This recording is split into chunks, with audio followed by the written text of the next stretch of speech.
Hello everyone, what's going on? And welcome back to our My Player Career Mode. Thank you for all of your incredible support. I appreciate each and every one of you who continue to support me. If you missed the previous episode, go back, check it out. We played the Coppa Italia final. We also finished the Serie A season and we saw who won the title. So before I spoil any of that, if you've not yet seen it, go back, check out that episode, and then come back to this one, because the plan for today, my friends, is to play through the group stages of the European Championships with England. I'll also show you who has won what in terms of the Champions League, Europa League, and see how our previous clubs got on in their domestic seasons. And maybe, if we get a transfer offer today, we might have our new team that we will be a part of for next season. We are on the transfer list, of course, and we are looking to move on in this transfer window. It'll just depend whether or not we get an offer. So, let me quickly run you up to speed with what happened last time. As I mentioned, about to spoil it, so if you've not seen the episode previous, go back, check it out. But if you did, you'll know we won the Coppa Italia in that final victory over Milan, and we were crowned Serie A winners after, well, actually, we did it with a game to spare. Let me show you the table real quick. So, that is our European Championship group draw that we will be playing through in today's video. Coppa Italia, that is confirmation of our victory in that, the 2-1 win in the final. And then, of course, the Serie A table finished like this. 7 points clear of Inter and 7 clear of Milan. And now I'm going to go ahead and sim the days forward. So the Champions League final has been played. And then we'll take a look at who won what before kicking off the European Championships. So let's look at the Champions League then, which was won by Manchester City, beating fellow Italian side Inter Milan in the final by 2-1. The Europa League went to Club Bruges. Congratulations to them, beating Ajax in the final by 3-2. And the Europa Conference League was won by Anderlecht. Wow, Belgium. They have had a fantastic season in Europe, winning the Conference League through Anderlecht and winning the Europa League through Club Bruges. And in terms of our previous sides then, Liverpool finishing 4th in the Premier League, so they will be in the Champions League next season. Palace, who are not in the Prem, of course. Where did they finish in the Championship? Have they returned back to the Premier League? Yes, they have. According to this, they finished 2nd in the Championship, so Palace are back in the Prem. Villarreal is the other side we need to check out. So let's head down to the La Liga table. Now, do take note, of course, that sometimes what you see here is not actually what happens. I don't know why that is. We've seen it previously where we've checked a table, it said a certain team has won, and then as we've advanced the days, that's changed. Don't know why. Regardless, Villarreal, in fact, Mallorca in 4th. If that is true, that is an incredible season for Mallorca, and they're going to be in the Champions League next season. Villarreal down in 9th in La Liga. Not a great season from them. They miss out on European football. And because of the bug where when I train, it actually applies to my club manager reputation and not international, means we're probably going to have to start the first game of the European Championships on the bench. I do have a little bit of training here, but I don't think this will be enough to get me into the starting 11. I will let you know as soon as I've done the training. And unfortunately, we do not make the starting 11, but that's okay. We'll start the first game on the bench and try and improve our manager rating so that we are then in the starting 11 for the next 2 group stage matches, which the plan for today will be to show you all of the group stage and then see where we're at after that. I mean, we need to really be qualifying as group winners, I feel, if we are seriously about to win the European Championships. We have, of course, won the World Cup, so it would be lovely to do the World Cup and the European Championships. As we get the European Championships underway momentarily, I hope that all of you lovely people are having an awesome week and an awesome day. If we could get 500 likes on this video, that would be incredible. Let's see how the game against Hungary is going as we join as a substitute. 1-0 up. Jadon Sancho with a goal, 36 minutes in. And there is 35 minutes remaining of the 90. You can see the team for England there on the left-hand side. And Hungary's on the right. Let's get into this one. Tomori now towards White. And England with 25 minutes to play. Very calm when they're on the ball. Scott forward towards Joe Gelhardt. That's lovely as he plays it round the corner to myself as we found Alexander-Arnold. Gelhardt looked for the little disguised ball into the middle, which was cut out by Hungary. And there's a chance for them to play forwards, but Excellent defending by Trent Alexander-Arnold will stop them in their tracks. And for England, they're in search of their second, but they will have to be careful they don't give away a chance to allow Hungary to pick up the draw. Gelhardt again, not quite getting that final ball correct. And once more, Hungary get away. Szoboszlai through. Redzic goes for the strike and Ramsdale saves. And I wondered initially whether or not he was going to square the ball because Hungary had a real chance. I'm not sure who it was, but there was a player free in England's penalty area. And in the end, the shot came through and Ramsdale was equal to it. But was that the chance for Hungary to equalise? And have England got away with a big, big save by Aaron Ramsdale? Well, the corner is dealt with for the moment. Foden, James, Bellingham's ball forwards will find me, and we've got chance here to run forward and test Hungary with our pace, which against the tiring defence could prove pivotal. It was a poor touch, though. Well, that is terrible by me. This last touch just took me way too close to the goalkeeper. I say it was against a tiring defence of Hungary. Well, how about that for a terrible touch? And then Ramsdale again has to make a save. And if England do win this game, it wasn't without its mishaps. 2 Ramsdale saves now from us, and that poor moment from me. But England, as things stand, are holding on to a 1-0 victory. Mason Mount's ball forward. Redeem ourselves here with Bellingham through the middle. And Benser saves. Kiss.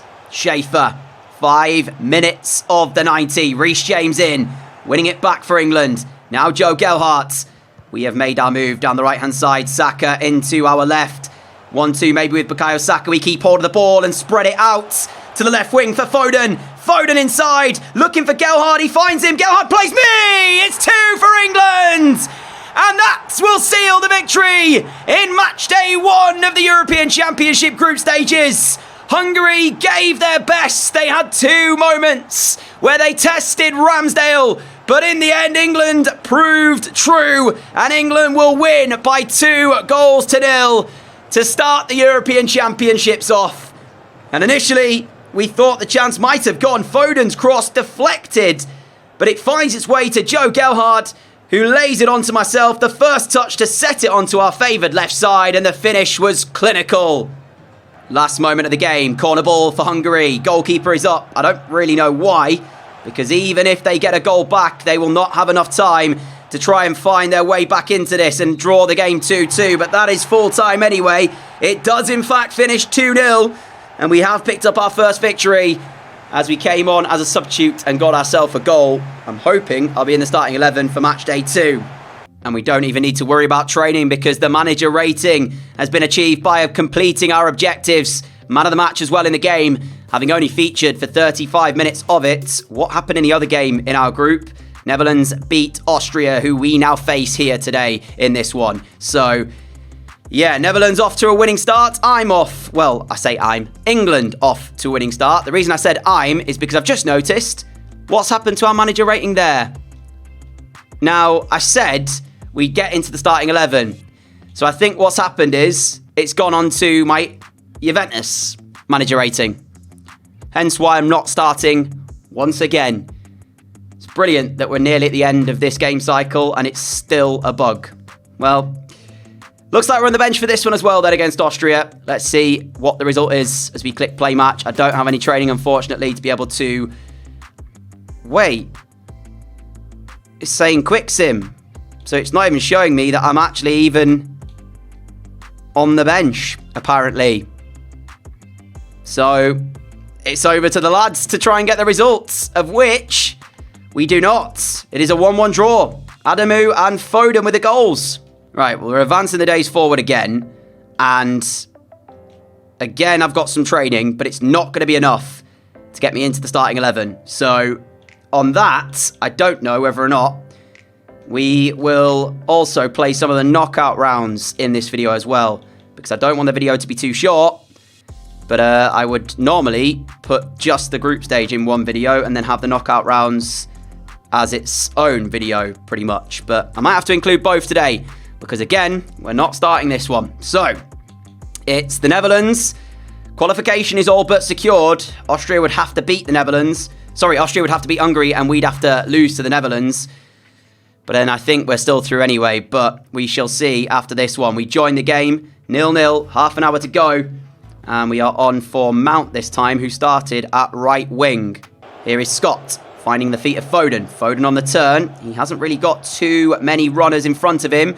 But here is Gelhardt now finding myself. And over on the right-hand side is Trent Alexander-Arnold. Goes back the way of Rice, chipped into a central position. We are on it. And the ball here towards Ben Chilwell. England looking to create something. Malacia positions himself well to be able to intercept. Scott has it now for England, who are looking to bide their time and find an opening. Rice towards Scott. Scott finding me. The shot is blocked. De Ligt picks it up.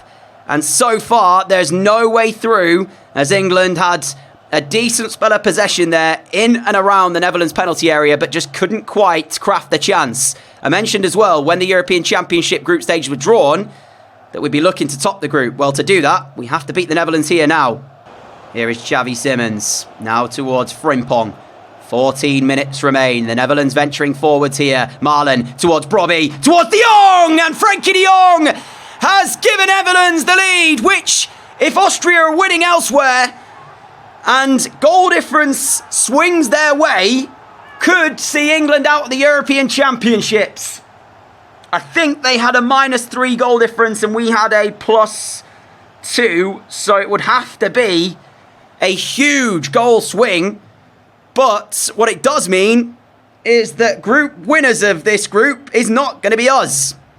And Ramsdale, in all honesty there, not at full stretch. If he is, I think he saves that from Frankie de Jong, who does not care, and he puts the Netherlands 1-0 up with 13 minutes to go. We're back there to win it off of Donyell Marlon, as we've been asked to play centre attacking midfield now by the boss.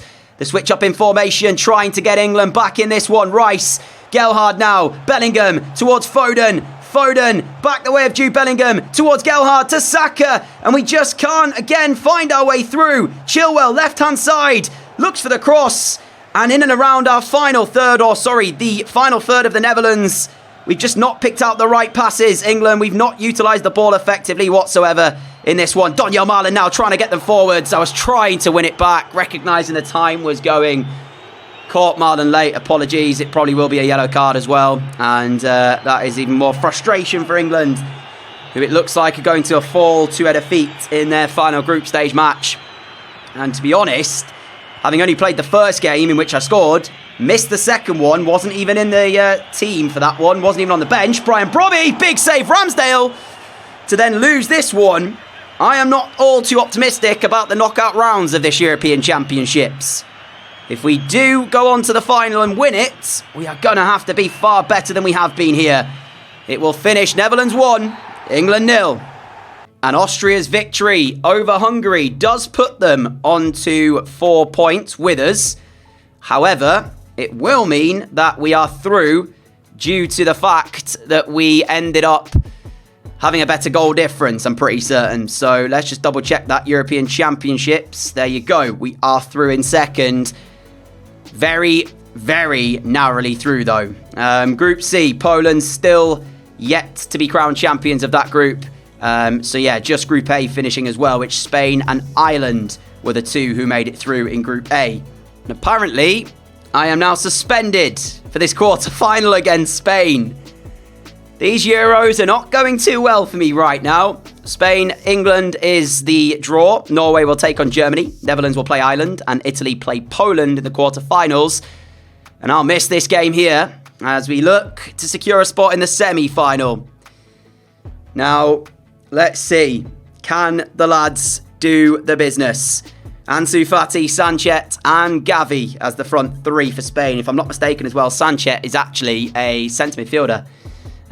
So yeah, they're playing him up front, I imagine, as probably like another midfielder, and they'll probably play Gavi and Fati as inside forwards and sort of push them into a 4-1-2-1-2 if when they get the ball, pretty much. But quick sim, I'm saying all this, it might not matter if we fail to beat Spain, and we do indeed fail to beat Spain. So from the highs of a World Cup victory to the lows of disappointment and being knocked out in the quarterfinals of the European Championships. Not good by England.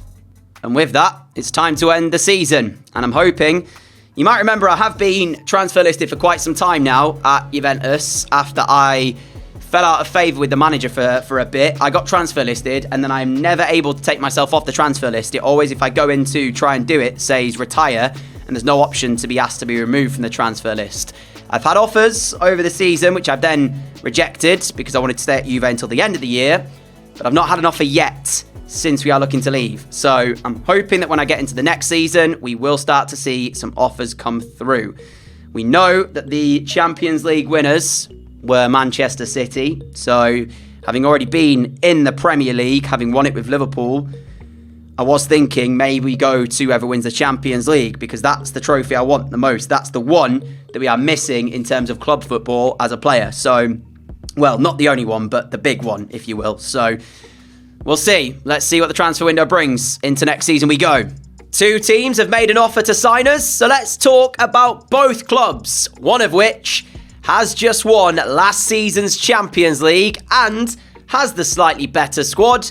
The other would take us back to a league that we've played in but haven't won yet.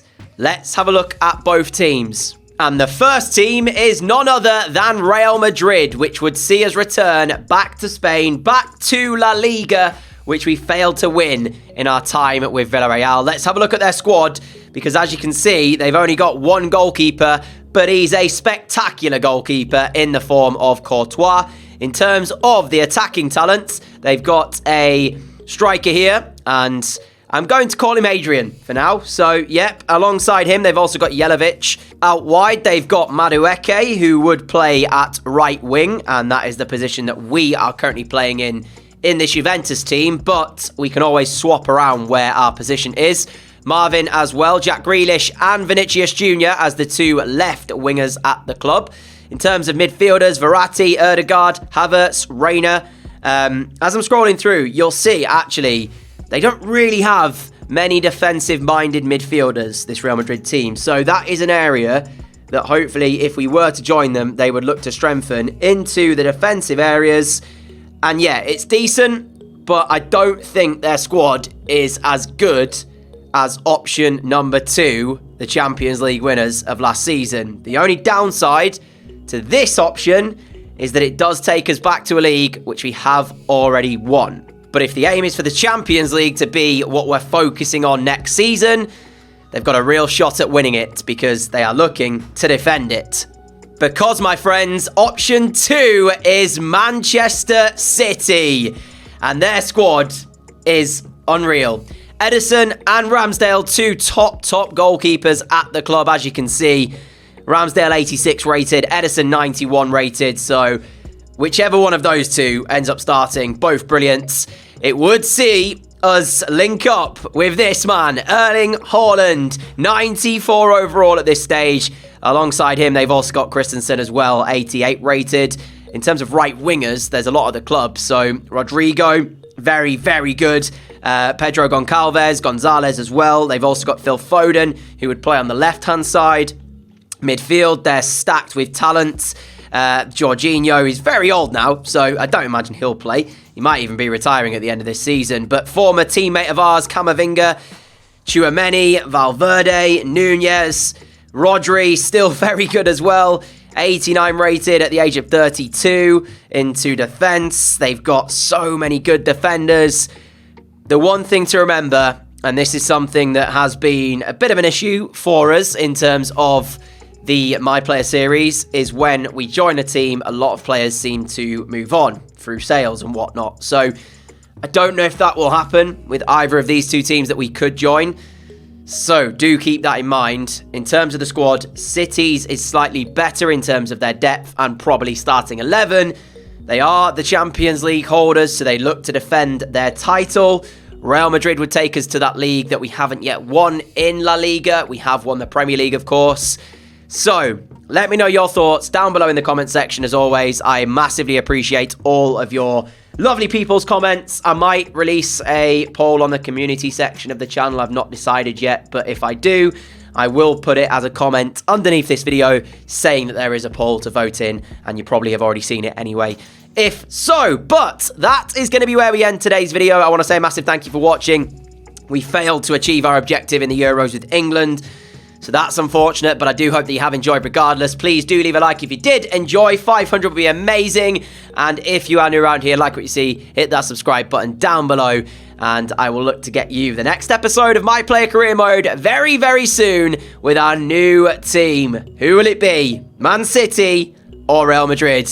Until next time, take care, stay safe, look after each other. Adios!